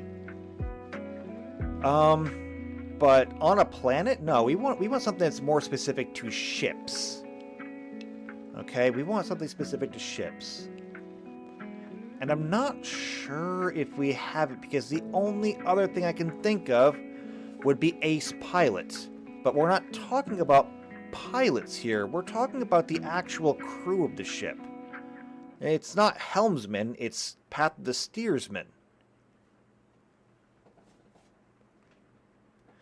Alright, what about this? What about shipbuilder? So this says it's specific for the Manu. But we can make this work for us. So at the theme knowledge at the first level, you get engineering. Okay. So builder project, years working on spacefaring vessels, learning the ins and outs of the design and construction, you have become a master builder. You gain a +4 to engineering checks to craft or repair parts of spacefaring vessels, and you never damage such items when you attempt to repair, no matter how much you fail the check by. Already, we're on a good path here. Jerry rig. You become adept at using cheaper materials without reducing the stability or reliability of the vessels you create. You may add your character level to build parts of a vessel you build without increasing the cost. If you're a part of an adventuring crew, this build point increase applies to your crew's starship as long as you travel with them. Cool, so you can add your level to the build points. That's useful. Anybody who is in the Star Trek game right now realizes just how useful having a few more build points would be.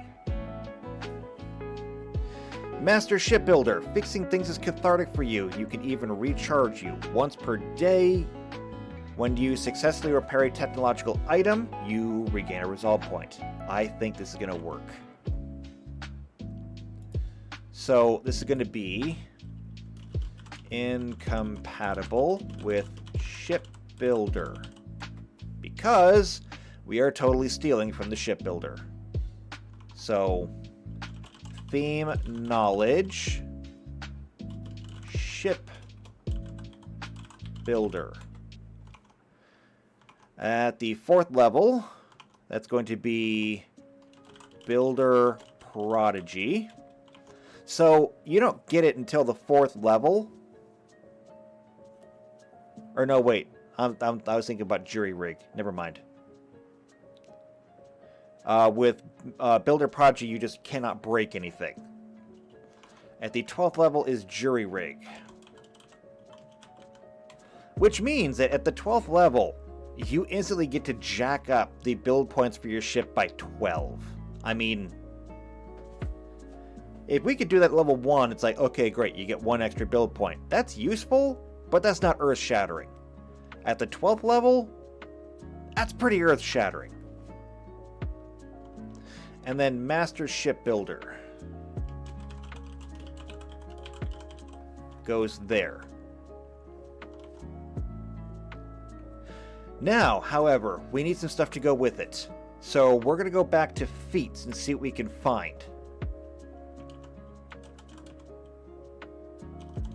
And I want to look at engineering feats. So adaptive upgrade, no, not going to work. Master Crafter, no. Percussive maintenance, though. That could work. We'll keep that in mind. Barricade is not useful. Ooh, so it looks like we're only really going to get Master Crafter or Percussive Maintenance. Well, since one of them does already, or since Builder Prodigy does give us bonuses, or rather protections for building, I'm going to go ahead and say Master Crafter, which is already something that we have in the Roboticist, and in the same position too. I hate duplicating things, but I mean, sometimes it just works out.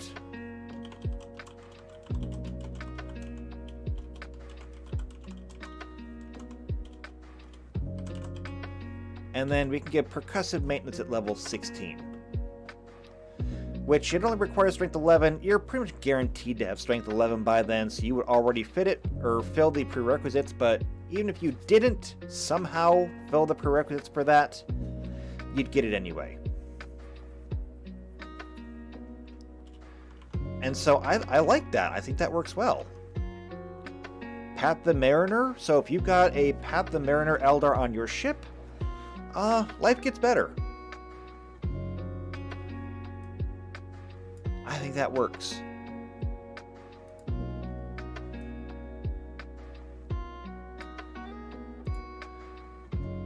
Okay, let's go ahead and fill that in. Path of the Scholar.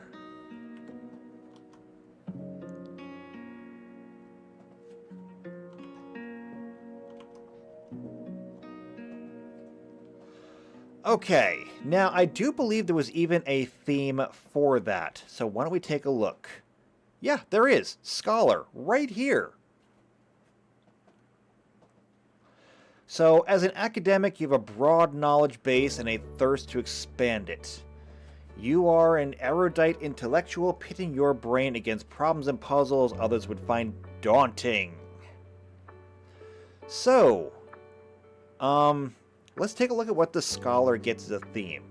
You are an expert in one particular field of study, and your passion for the subject shows. Choose either life science, physical science, and then choose a field of specialization. If you pick life science, it can be bioengineering, biology, botany, ecology, genetics, xenobiology, zoology, or another field of biological sciences.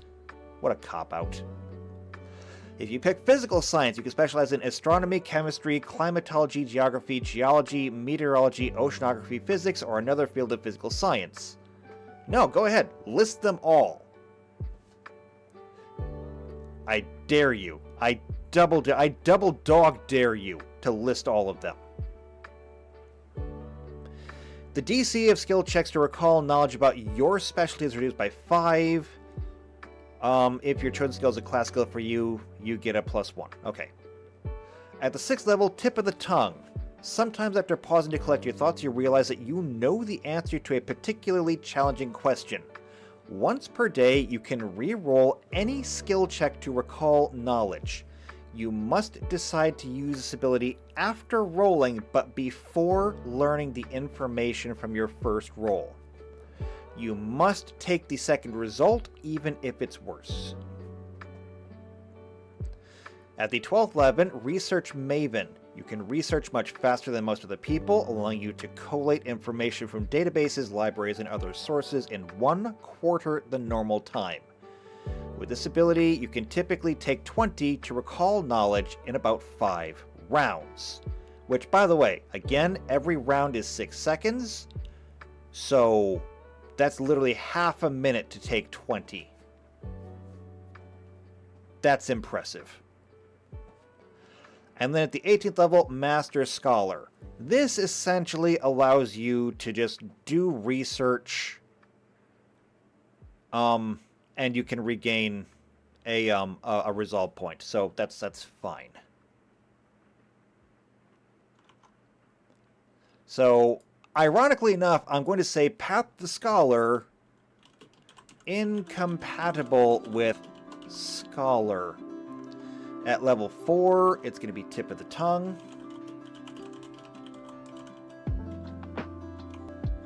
Level 8, we don't have anything. Level 12 will be Research Maven. And level 20 will be Master Scholar.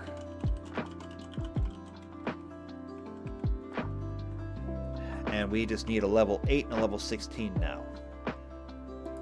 I'm going to check feats again.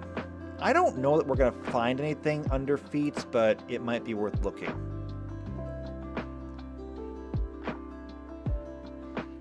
And I want to first search for recall. So, memory access, construct type, constructed racial trait, exocortex, or head slot augmentation. And that is literally the only thing we have here. So, maybe not that. What about science? Okay, what about science? So, Master Crafter. No, we're not going to take Master Crafter again. Medical Expert. We've already got that in one of them. Tailored Serum. Interestingly, we could do that, but I don't think that's going to work for us.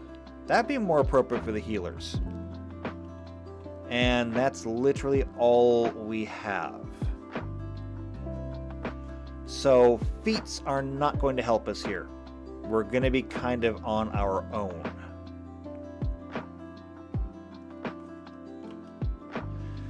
So let's think about what this is and what it does. So looking at the Ossianari path, the path of the Scholar.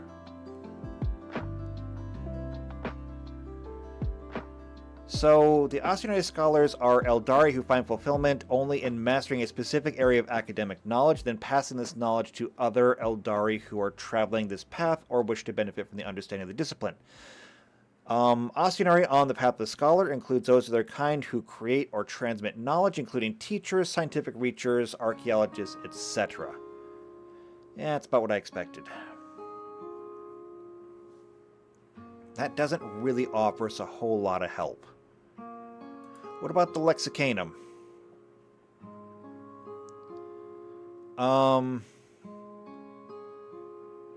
Is Scholar not even on here? Oh, we missed that one. Scholar is not even on here. We must have left that one on there to be, or like the healer. It's fine though. This is fine. Why don't we go back to Pathfinder? Because I want to look at something. Because under domains, there is a domain of knowledge, and several subdomains including education. So let's look at the knowledge domain. So first thing you get is Lore Keeper. You can touch a creature to learn about its abilities and weaknesses. With a successful touch attack, you gain information as if you made the appropriate knowledge skill check, with a result of 15 plus your cleric level plus your wisdom modifier. So that's kind of useful. At the 6th level, remote viewing. Now this is more about the level that we need. However, clairvoyance or clairaudience as a spell-like ability? No. No, we're not going to do that. That's more the dreamers, not the scholars. So what else do we get? So at level 6, we're looking at a 3rd level spell. 3rd level spell is Speak with Dead. Not helpful for us. Not helpful at all. Although, to be fair, I could look into, say, divination magic and see if maybe I can find something in there. Alternately, let's see, is there anything in the bloodlines? I don't think there is.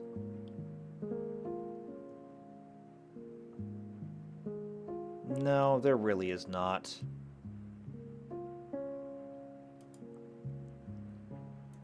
So, instead,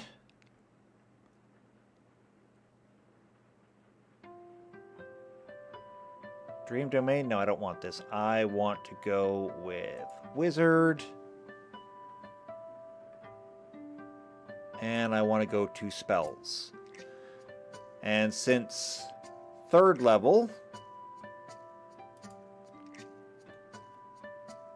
let's be generous here and go with Wizards. 3rd level, or no, 6th level still gives access to 3rd level spells.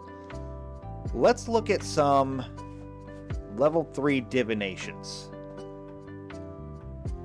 and see if maybe any of these really fit what we want to do.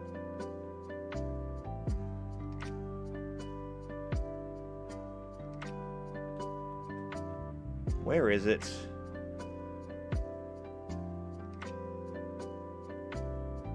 Oh, 4th level. I went past them. Illusions. Divinations. Okay. Arcane Sight. No. Aura Sight. No. Blood Biography. Learn about a creature with its blood. Probably not. Clairvoyance, Clairaudience. No. Clairomancy. No. Detect anxieties? Probably not. Detect desires? Similar. Probably not. Detect mindscape? Discern value? Actually, that is something that we might be able to do, because Starfinder does not really have a great appraisal rate, or appraisal ability.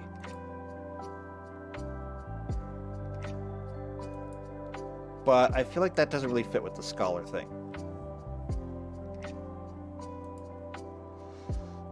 Find fault. You instantly learn about many of the target's weaknesses. Now that could be useful. You instantly learn many of the target's weaknesses as if you had made the appropriate knowledge skill check with a result equal to 20 plus your caster level.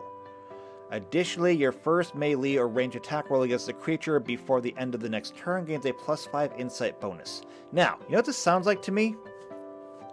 If anybody's ever seen Sherlock Holmes, the Robert Downey Jr. movie, it sounds exactly like that, where time will slow down for Sherlock Holmes and he can identify everything that he needs to do in a particular fight and then execute that fight perfectly every time. I think this works.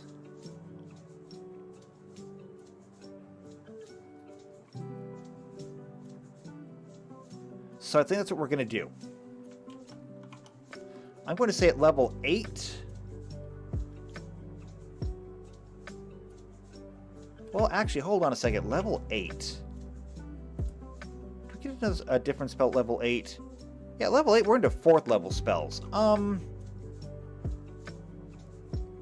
going to put this here tentatively. And I want to look a little bit higher. So, Fortune's Path, Gilded Whispers, Harrowing, no. Insect Scouts, no. Locate Weakness. I mean, is Locate Weakness and Find Fault not the same thing? Locate Weakness, sense your foe's weak points, granting you greater damage with critical hits. Whenever you score a critical hit, roll the attack's damage dice, but not extra precision damage dice twice, and take the higher result. So, no, not the same thing. Let's see. Tongues. Speak and understand any language. That is super useful. We should keep that in mind. Let's take a look at level 4 divination spells, though.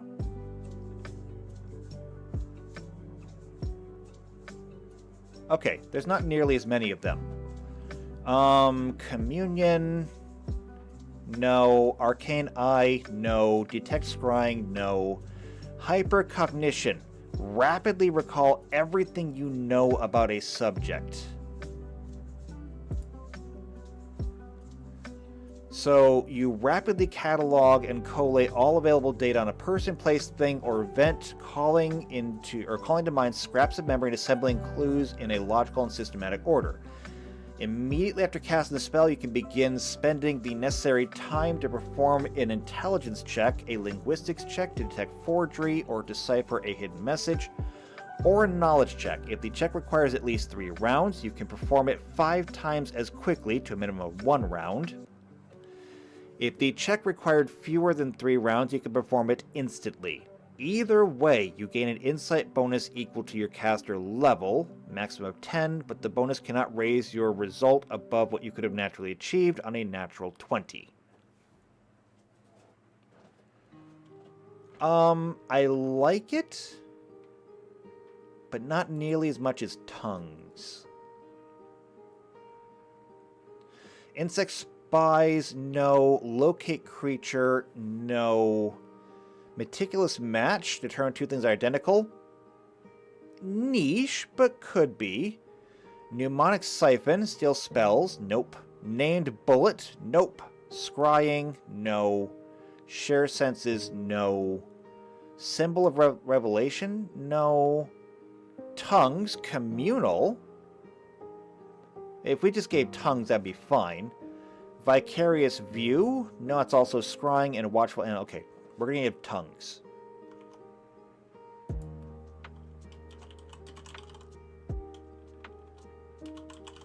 And I don't even need to have the link there because I know what tongues does. Tongues just lets you speak all languages. So this spell grants creature touch abilities to speak and understand the language of any intelligent creature, whether it is a racial tongue or a regional dialect. The subject can speak only one language at a time, although it may be able to understand several languages. Tongues does not enable the subject to speak with creatures who do not speak. The subject can make itself understood as far as its voice carries. This spell does not predispose any creature addressed towards the subject in any way. It's a good spell. Now, level 16. At level 16, that would put us up into the realm of level 8 divination spells. I mean, that's a lot. Alright, level 8 spells. Abjuration, Conjuration, Divination. We only have 4 options. Number 1, Discern Location. Number 2, Moment of Prescience. Which again could go back into that whole awesome by analysis thing. Prediction of Failure. Target is permanently shaken or sickened and may gain a spell blight. Nope. And Prying Eyes Greater. No. However, Moment of Prescience I think is going to be really good. You gain a +1 insight bonus per level on a single attack check or save. We've looked at this before. So it gives you a 6th sense. Once during the spell's duration, you may choose to use the effect. This spell grants you an insight bonus equal to your caster level to a maximum +25 and a single attack roll common. Yeah, we saw this before. Moment of Prescience is really, really cool, and we did not give it to the Path of the Dreamer.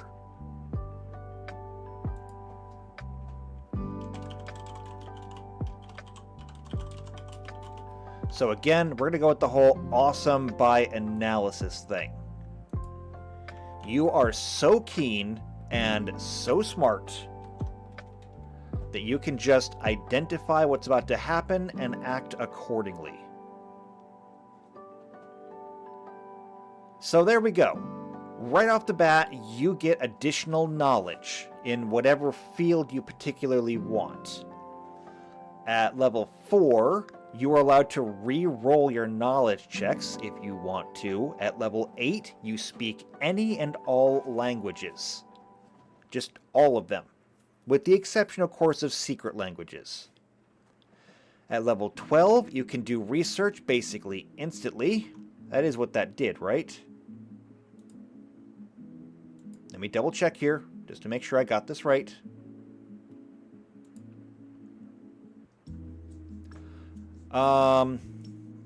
Yeah, you do it in 1/4 of the time, and you're allowed to take 20 to recall knowledge in 5 rounds. So yeah, it's pretty close. Moment of Prescience means that you are awesome by analysis. You can basically just react in the middle of a fight because you are that observant. And Master Scholar allows you to rest while you are doing research. That's pretty awesome. It's not the most combat oriented, it's not the flashiest, but it's still pretty awesome.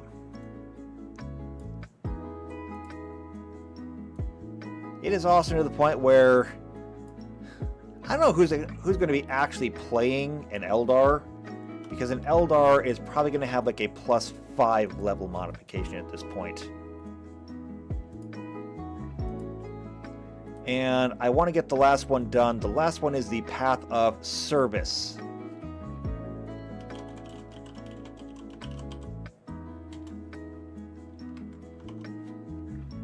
So we may run a little bit long today, but I will try to wrap this up quickly. The Path of Service. It is a path in which the Ascianari give themselves over to the direct service of others, finding in such activity both spiritual fulfillment and the knowledge that the labor they do is necessary for their craft world to continue to survive. Though most of a craft world's economy is fully automated, there are still some personal services that require physical labor, and it is to these tasks that those who tread the path of service seek to apply themselves. Asuryani take up the path of service out of the same sense of duty that inspires other of their kind to take up more militant paths. They perform jobs that humans may describe as menial, including such roles that provide basic services to the craft world community, i.e., cooks, clothes makers, manual laborers, etc. You are the average Joe. Do we have anything for that? Because the path of service is essentially going to be the same as the commoner role. I don't know what we have is going to fit in there. Let's take a look at these. Themes. Oh, there's a good one. So, ace pilot, athlete, you know, all that stuff. Colonist. So you have an unquenchable trailblazer spirit matched with the training and fortitude you'll need to carve a new life out for yourself. For themed knowledge, you're going to get survival and a bonus to constitution. At the 6th level, providing for others. You know the colony's survival means each colonist look out for everyone else in times of hardship or privation. When you successfully use a survival check to endure severe weather or live off the land, increase the number of other creatures you can grant saving throw bonuses or sustenance to by an amount equal to your level. You can give another creature any benefit. Colonists might not be the best, actually. You're more resistant to the effects that would overwhelm an less experienced settler. Once per day, you can reroll fortitude saving throws.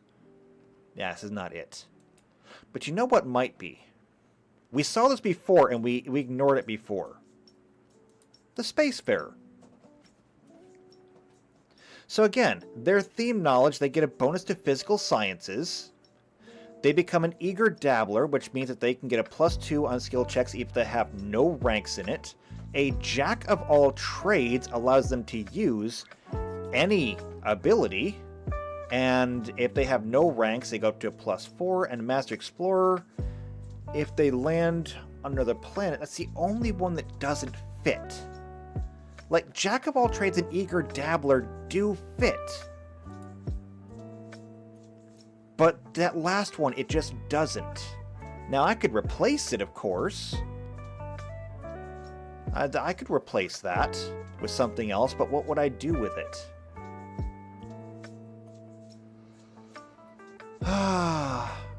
So, colonist, no, not really going to work. Spacefarer doesn't entirely work. Giant Blood, Gladiator, Guard, Icon, Infamous, let's see, Law Officer, Outlaw, Priest, Quartermaster? Let's take a look at Quartermaster. While many think frontline soldiers and officers as the core of the fighting force, you know that no military can function without access to supplies. You are the backbone of your army, providing your allies with resources crucial to their survival and amenities to provide material comforts in times of conflict. Perhaps you're a member of the military who contributes to war efforts, but regardless of your specific affiliation, your allies know they can rely on you to get them exactly what they need. I think this is what we need. Theme knowledge. So, through intensive instruction and training, you've developed knowledge of the field of military logistics, which has translated to your career as a quartermaster. The DC of skill checks to identify military-related technological items or recall knowledge related to the movement, maintenance, and transport of military personnel and supplies is reduced by 5. At character creation, you gain a free rank in Profession Quartermaster, which is intelligence-based and is a class skill for you. It still does not allow your ranks to exceed your character level, though. In addition, you gain an ability adjustment of +1 to intelligence. However, here's where things get interesting. Number 1, cargo carrier. Your profession requires you to carry all manner of gear. You need to have learned how to distribute the weight of your supplies to carry across your body, allowing you to carry it more efficiently. You can treat 2 items that you're carrying, neither of which is armor or weaponry, as having 1 less bulk than normal to a minimum of light. So anything that is not your weapon or your armor, if it's got a 1, turn it to an L. Great. Field Crafter. You've learned to effectively create clothing, shelter, and other amenities useful for your troops in the field, maintaining health and morale even in difficult times. You can use Profession Quartermaster to craft the items listed below, even without access to a workshop. You treat your number of ranks in Profession Quartermaster skill as if it were 5 higher for the purpose of determining crafting time for these items. That is, food and drink for intoxicants, rations, or meals. Personal items like a backpack, bonding epoxy, clothing, gear clamps, hygiene kits, and tents. Or technological items like cables, detonators, locks, portable lights, and restraints. So you can just fashion these things. You can produce them. So, like, if you're out in the wild somewhere and you're using survival to provide food and water for yourself, if you got a quartermaster with you or an Eldar in the path of service, they can just produce it for you. They have it. At the 18th level, Master of Quarters. You take great satisfaction in providing for your allies and yourself while undertaking challenging adventures in potentially hazardous circumstances.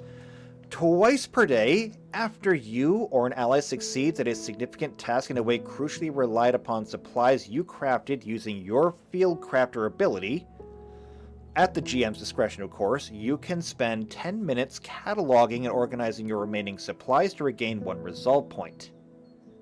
Now, this is, of course, at the GM's discretion, but I mean, that means that if you take a rest and you say, I'm going to use Field Crafter to, provide food for my entire party,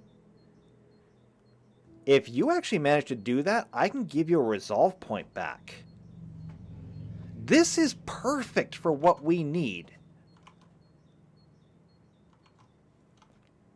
I'm going to say Path of Service, incompatible with Quartermaster, because it is the Quartermaster. I'm going to say Theme Knowledge, Quartermaster. At level 8, you'll get Cargo Carrier. No, wait, I did that wrong. Cargo Carrier comes at level 4. At level 12, Field Crafter. And at level 20, Master of Quarters. Now, level 8 and 16. We need to fill these in. And I have some ideas.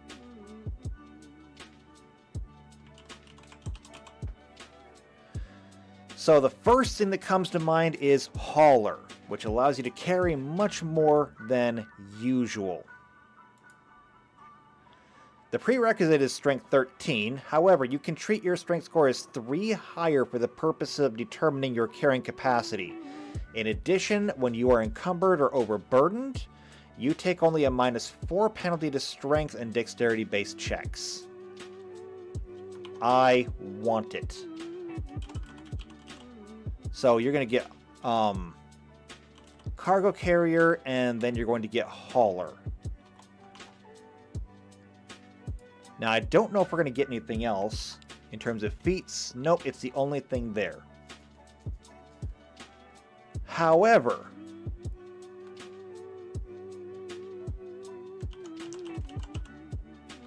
if anybody deserves to get Master Crafter, it's going to be this one, and it will be Master Crafter Profession.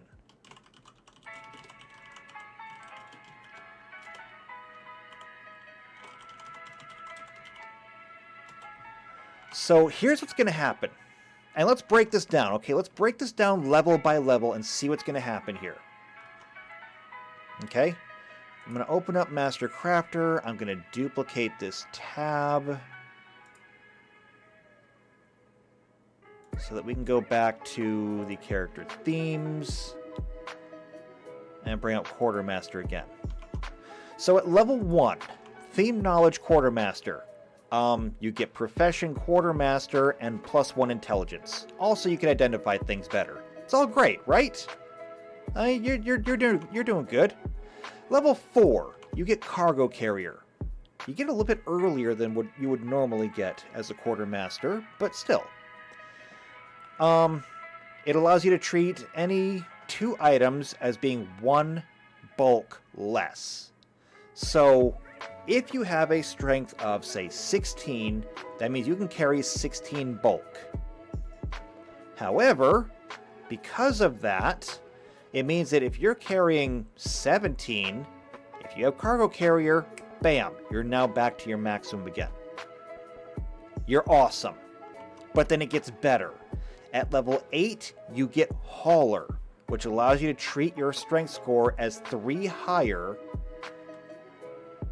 Oh, I don't know how to go on the page. It allows you to treat your strength as 3 higher for your carrying capacity. So if you had a strength of 16, your carrying capacity is now 19. Plus, you get to lower the bulk of items from Cargo Carrier. Then, at level 12, you get Field Crafter. Field Crafter allows you to fashion things. You can either fashion food, drink, personal items, or technological items, and it lets you treat the number of ranks in Profession Quartermaster as if it were 5 higher for the purposes of determining the time for these items. Now, I do have my own rules when it comes to crafting. However, this will work even better with my rules. Then we get to Master Crafter Profession. Master Crafter allows you to, let's see. Yeah, it allows you to craft in half the normal time. So, I mean, that's just great. I love this. And then Master Quarters, after you do something that uses your particular abilities, it allows you to regain your resolve points. I think this is fantastic. Not only is this a great ability for the Eldar, this is a great ability for anyone. You want to have a Quartermaster on your team. This is great. And so with that, that is the path of service done. And so excluding the path of command, grief, and seer, which have either no place in here or they rely on things that we don't have yet. We're done. We are done with the paths. So that is 1, 2, 3, 4, 5, 6, 7, 8, 9. I'm going to go ahead and grab this and go 1, 2, 3, 4.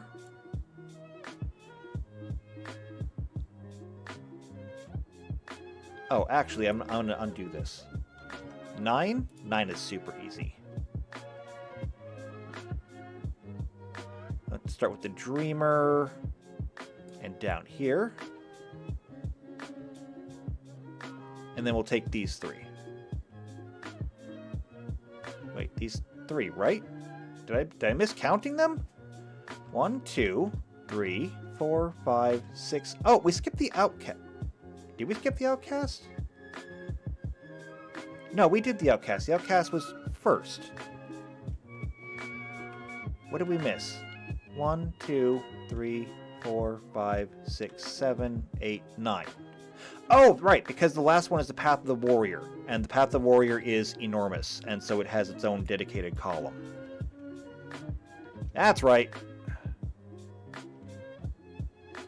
So there we go. We can put those there. Not bad. Not bad at all.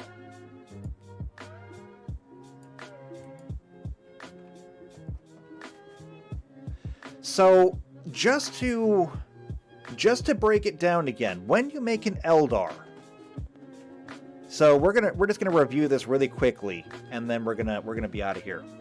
So when you make an Eldar, you are going to get, of course, your ability modifiers, which are going to be enormous. It is +2 Dex, +2 Intelligence, Wisdom, and Charisma, which is going to cost 4 RP. You get 5 hit points. Okay, sure. Medium Humanoid, Elder Subtype, you speak Common and Eldari. First things you get is Age Resistance, because Eldar are essentially immortal. They do not die of old age. They will die of other things, just not old age. You get Psychic Power, which is going to be another 30 RP. I don't even have RP for Immortality. How do you even scale that? I don't know yet. You have a Hardened Will, because, you know, you just do, because that's what Eldari do. And you are part of the Infinity Cycle. If you possess a Spirit Stone, it will save your stats. However, one thing that we need to add here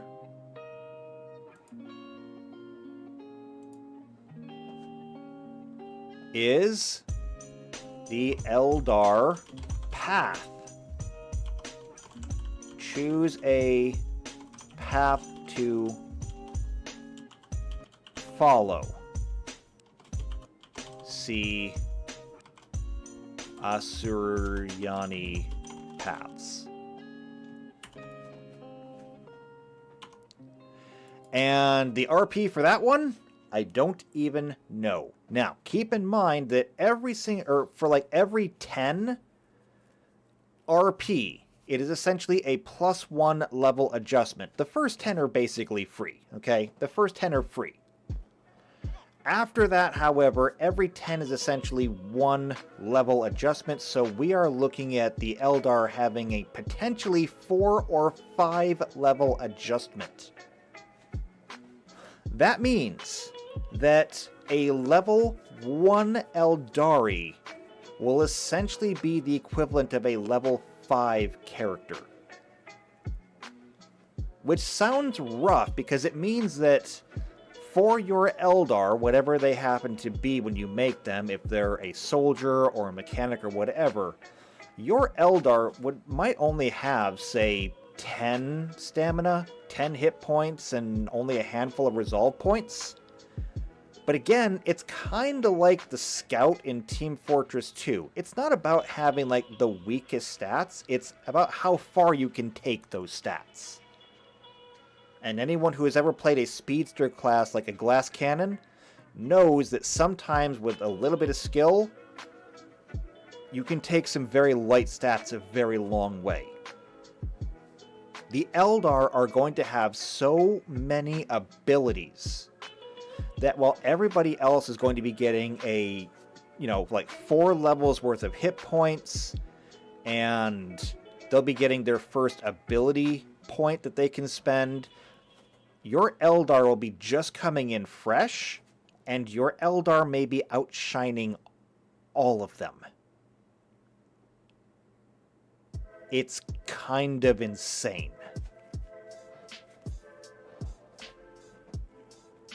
In addition, for the wraiths down here, the wraiths also are allowed to follow the path, so they whatever path that you were on before will translate if your character ever becomes a wraith. So that'll be fun. Also, my lines are all a mess in here. I'm just going to remove these for now. This is crazy. Like, I cannot even allow an Eldar to be made as a first character.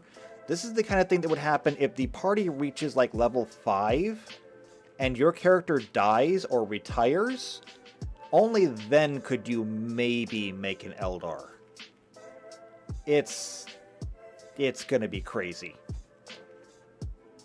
But, with that being done, the Eldar paths are done, which means that next week when we come back to this, we're going to have to go back to the warrior paths because so many of these need to have their own armor that we're going to need to make armor for them. So we're going to go back, we're going to fill in the remainder of the armory,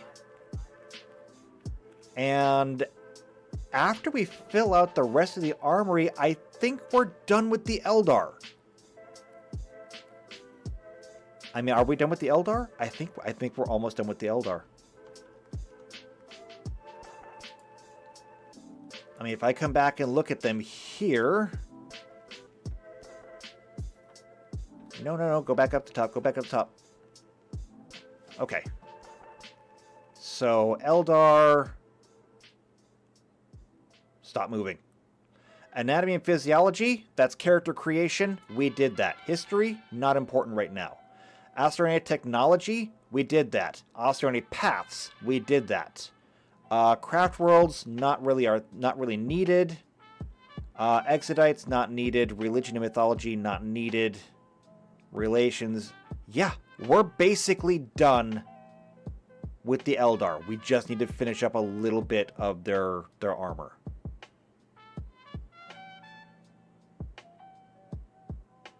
I am so glad to be almost done with the Eldar. They are insane. It really kind of begs the question of how is it... You know what happened is... Let me adjust my mic here. What happened is... the reason why they had the big split between the Eldar and the Drukhari is, like, literally, if you were to leave the Eldar as they were, there is no reason why they should not have conquered the galaxy entirely. I mean, the Eldar were created to fight the Necron. They pretty successfully did that, especially when the Necron turned on the Satan. So without the Necron to really hold them back, yeah, these guys own the galaxy. Alright, so that means that we have done the Imperium, we've done the Astartes, which we need to revisit both of those. We did the Mechanicus, which should be pretty good. We did the Tau, which I know are good. Eldar. We still need to do psychic powers. We still need to do warp travel. So, we're going to do the Eldar warrior armor next week. After that...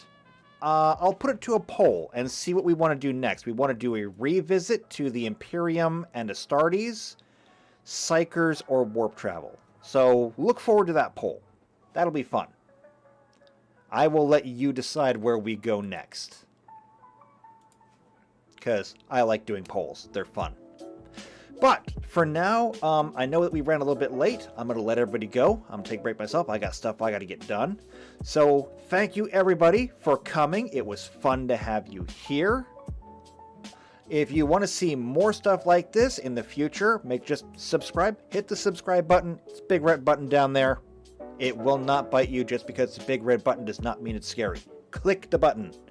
And then once you click the button, click the bell next to it, because that'll tell YouTube to tell you when I put videos out. So, hit the subscribe button, hit the bell icon.